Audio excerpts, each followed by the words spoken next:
Hi guys! Welcome back to my channel. Ako ulit to, si Engineer Prince Ian F. Cruz and I'll be your board exam buddy for today's video. Last time, pinag-usapan natin lahat ng important equations of a line from slope-intercept form to general form. This time, apply naman natin yan sa isang past board exam question.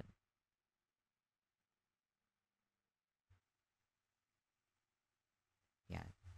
Determine the equation of the line passing through the points 1, 17 and 13, 4. So, kung titingnan natin yung given, saka yung forms of a line, ano kaya yung pinaka madaling gamitin na form kapag binigyan tayo ng dalawang points? So, dahil ang binigay sa problem ay 2 points, kung saan tatama yung line, yung 1, 17, saka 13, 4, ito yung line.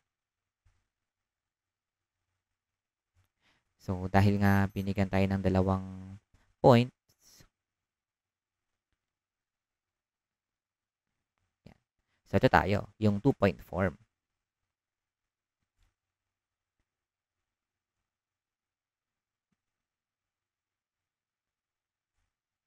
Yan.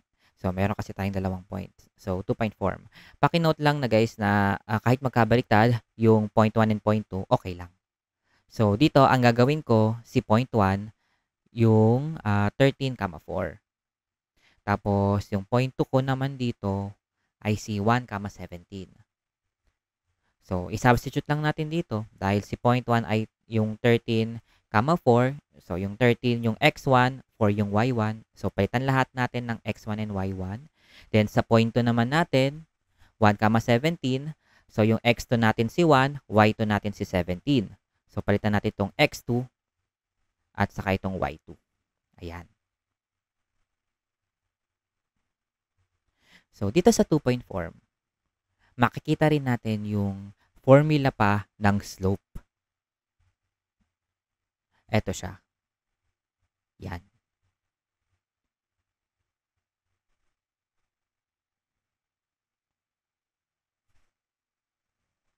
Halimbawa, gusto mong mahanap yung slope. Tapos, binigyan ka lang ng dalawang line. So, di ba ito yung slope natin? Kasi reference natin yung horizontal axis.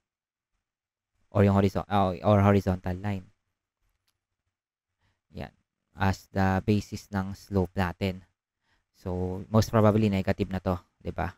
So, kung ano man yung lalabas dito sa slope, take note na kahit pagpalit natin yung point 1 and point 2, okay lang.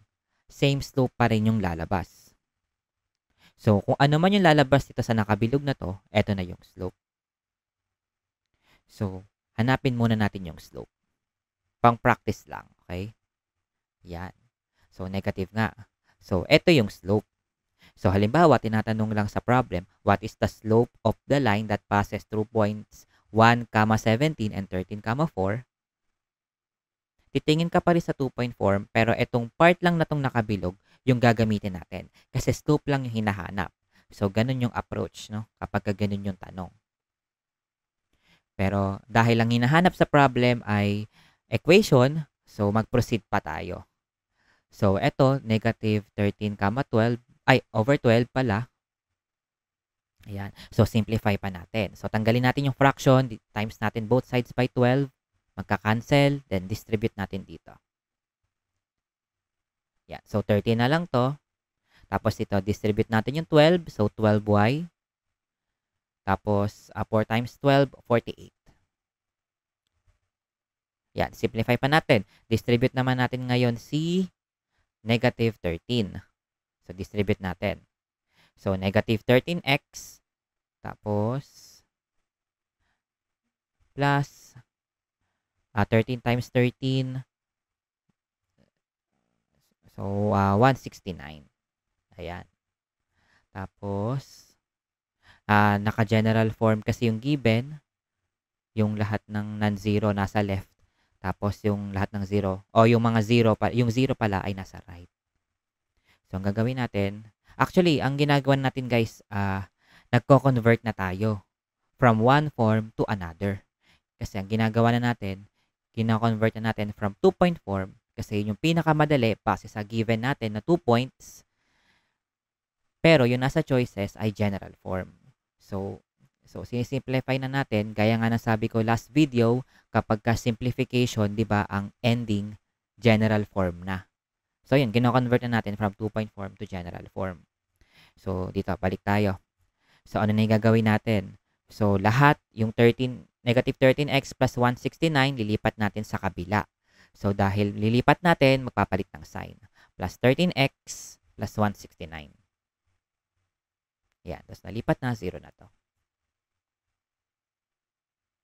So, pag sama-samahin na natin yung magkakapareho.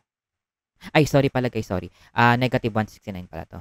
Kasi, from positive, tinranspose sa kabila, naging negative na.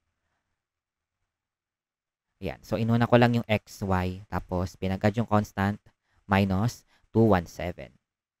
Yan. So, eto na guys, yung ating answer, 13x plus 12y minus 217. Or yung letter C. Ayan. So, ayan lang muna for today's video. Nag-solve lang tayo ng isang past board exam problem. Then, sa next video, mag-solve pa tayo ng dalawa pa bago tayo mag-proceed sa next topic. So, ayun lang guys. Sana may natutunan kayo. Don't forget to like and subscribe and mag-comment kung meron man kayong topic na gusto kong ituro sa mga future videos. Ayun lang guys. Thank you. See you on the next video.